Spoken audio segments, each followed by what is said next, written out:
Vince, oh my God, a fellow Aussie, I can't believe it. It's always good to find another Australian over here somewhere.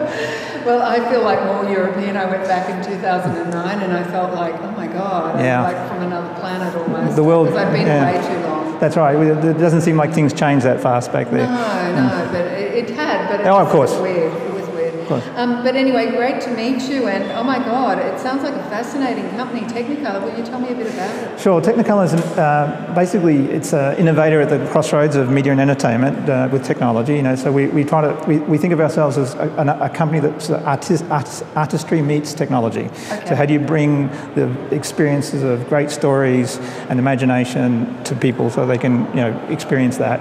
100 years of serving Hollywood, but we've been basically going through a transition over the last few years, rebirthing the company a bit, and we're reinvigorating the innovation capabilities. We've got lots of great ideas, probably one of the most inventive companies in the industry, but getting those to market means we have to think more like a startup, we have to invest like a startup, we have to act like a startup. So that's why we've based ourselves more in the Bay Area these days, and we're investing through either a number of spin-offs that are moving at the speed of startups, but or just basically investing in new technology companies. So a 100-year-old startup, I think that's the oldest one that Well, I've ever met. yeah, it's probably stretching the definition of startup.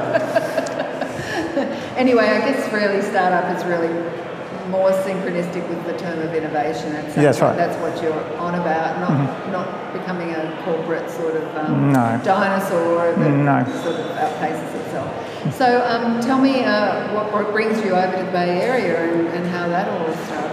Well, as I said, as we looked at some of the things that we're innovating around, we realised that a lot of the thought leadership and the talent, the teams, the capabilities to invest that in those ideas really sits here in the Bay Area. So we opened a lab here, a team of about 35 people that have been looking at a number of the areas that look a bit more like big data, wearable tech, some of the things that we think drive the way people will find the content they're interested in, but also how it will help us design the ways that content can be more engaging for consumers. So I opened the lab here, and we've started a couple of startups in the Bay Area. And of course, unfortunately, I tend to go down to Hollywood a lot. So, but I was moving from Paris, and I had a choice on the west coast of Los Angeles and the Bay Area, and I thought the Bay Area probably was the right fit. Yeah. I guess that people might be a little more authentic, possibly. I'm not going to get drawn into the war, but as an Australian, it's someone else's war. Yeah, that's for sure. It's sort of like Sydney and Melbourne. Sydney and Melbourne all over again. And of course, I'm from Brisbane, so originally I was out of that. So I was out of that. Yeah. So tell me about, have you gone for venture, and how does that all sit with the company as far as venture capital? Well, we've invested. So one of the first things we did in the company is we recognised that we were the leader in physical media. So this idea of physical discs that people buy at Walmart or whatever, we're the leading player in that space. But that's going to go away. Eventually going to go away. So the best thing to do is, if you're an innovator, is to create the innovations or be involved in the innovations that are going to lead that drive.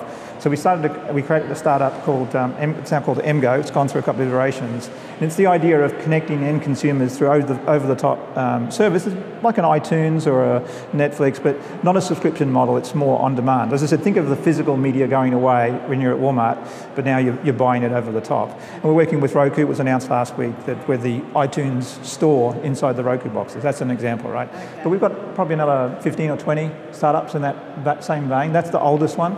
Some have already even failed, because that's the idea, fast fail. So we've had a couple that have started up and are doing quite well. We're demonstrating 2 of them in here today. Okay. And the actual company, does it have a tagline? So you can tell I come from this ecosystem. Well, the world gets its wonder.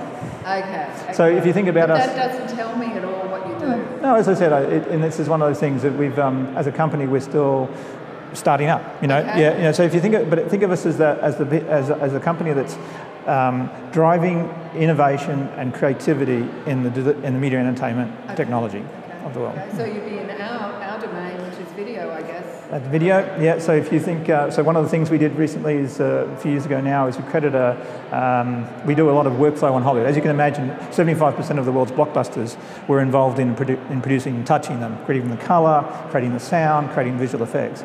And we've started to see in workflow a lot of people using Canon 5D cameras. It's a still camera, but people use it for video. Not this one.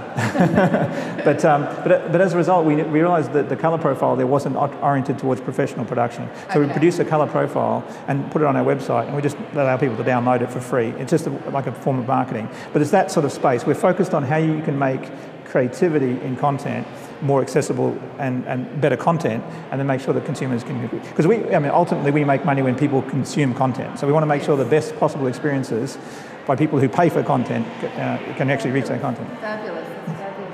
And how do you like the Bay Area? It's pretty amazing, accumulation of talent and smarts and that's right. And startups, I guess. Yeah. You wouldn't find it anywhere else in the world, No, right? in the coffee shops of the Bay Area, you can sit down with people and you can talk about big ideas and you can talk about markets and businesses.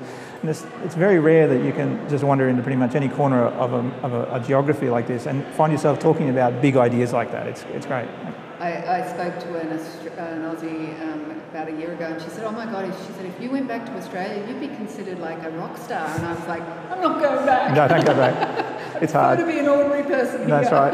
That's right. No, it's nice. It's got to blend in a bit here. It's easy to be anonymous. No. Yeah. Look, lovely to speak to you, and I wish you all the best. And Thank you. pleasure to meet you. Pleasure to meet you. I'm hoping we can catch up some other time. Yeah.